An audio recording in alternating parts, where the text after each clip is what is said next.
ഞാൻ Shonima. Chemmanur international jewellers Kaumudi ഹെഡ്ലൈൻസിലേക്ക് സ്വാഗതം. Presented by NCDC. തട്ടിപ്പ് കേസിലെ തുടർക്കഥ. തിരുവനന്തപുരത്തെ ATM കൊള്ളയിൽ മുഖ്യപ്രതിയിൽ നിന്ന് പോലീസിന് നിർണായക വിവരങ്ങൾ.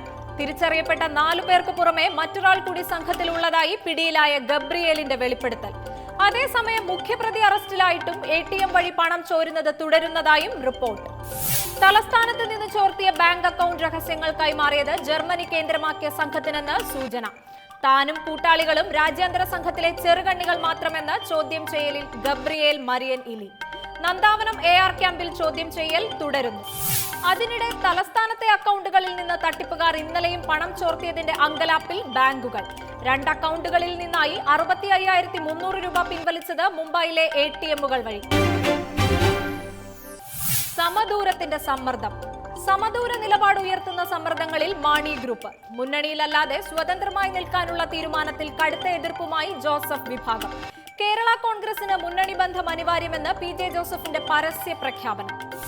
മാണിയുടെ സമദൂര നയം തള്ളിപ്പറഞ്ഞ് വിവാദത്തിന് തുടക്കമിട്ടത് മോൻസ് ജോസഫ് MLA.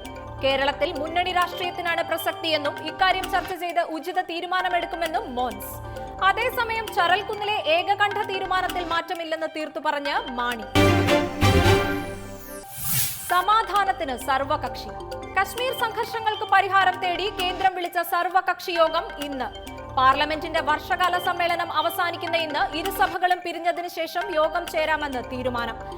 മാനസികാരോഗ്യ ബിൽ ഇന്ന് സഭയിൽ അവതരിപ്പിക്കും. 1 മാസം പിന്നിട്ടും തുടരുന്ന കശ്മീർ സംഘർഷങ്ങളിൽ സർവകക്ഷി യോഗത്തിന് കേന്ദ്രം തയ്യാറായത് ഇരുസഭകളിലെയും പ്രതിപക്ഷ സമ്മർദ്ദത്തെ തുടർന്ന്. പ്രമുഖ കക്ഷികളും കശ്മീർ മിതവാദികളും പങ്കെടുക്കുന്ന യോഗത്തിൽ പ്രധാനമന്ത്രി നരേന്ദ്രമോദിയും സംസാരിക്കും. കശ്മീർ വിഷയത്തിൽ കേന്ദ്ര സർക്കാരിന് പിടിവാശിയില്ലെന്നും ചർച്ചകൾക്ക് തയ്യാറെന്നും ആഭ്യന്തരമന്ത്രി രാജ്നാഥ് സിംഗ് രാജ്യസഭയിൽ പ്രസ്താവന നടത്തിയത് കഴിഞ്ഞ ദിവസം. പ്രശ്നപരിഹാരത്തിന് എല്ലാവരെയും വിശ്വാസത്തിലെടുത്തുകൊണ്ടുള്ള സമീപനം അനിവാര്യമെന്ന് കശ്മീർ മുഖ്യമന്ത്രി മെഹബൂബ മുഫ്തി. തായ്ലൻഡിലും സ്ഫോടനം.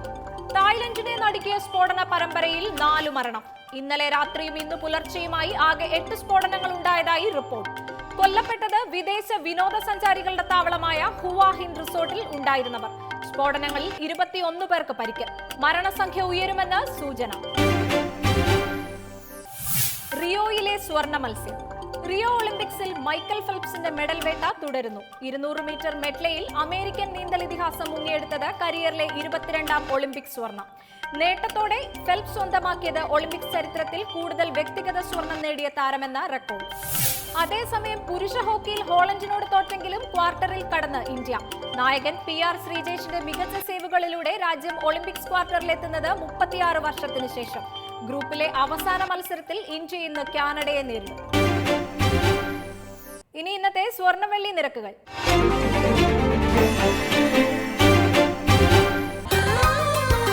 തരകൻസ് റോയൽ ജ്വല്ലറി കുന്നംകുളം സ്വർണം വെള്ളി നിരക്കുകൾ നിങ്ങൾക്കായി അവതരിപ്പിക്കുന്നത് പറഞ്ഞു ചെല്ലുന്നതിനേക്കാൾ നല്ലത് അറിഞ്ഞു ചെല്ലുന്നതാണ്. Tharakans royal jewellery Kunnamkulam, Abu Shagara, Sharjah. സ്വർണം ഗ്രാമിന് 2890 രൂപ, പവൻ 23,120 രൂപ, വെള്ളി ഗ്രാമിന് 50 രൂപ. തരകൻസ് റോയൽ ജ്വല്ലറി കുന്നംകുളം സ്വർണം വെള്ളി നിരക്കുകൾ നിങ്ങൾക്കായി അവതരിപ്പിച്ചത് പറഞ്ഞു ചെല്ലുന്നതിനേക്കാൾ നല്ലത് അറിഞ്ഞു ചെല്ലുന്നതാണ്. Tharakans royal jewellery Kunnamkulam, Abu Shagara, Sharjah. Chemmanur international jewellers Kaumudi headlines presented by NCDC സമാപിക്കുന്നു. പുതിയ വാർത്തകളുമായി 1 മണിക്കൂറിന് ശേഷം വീണ്ടും കാണാം. നമസ്കാരം.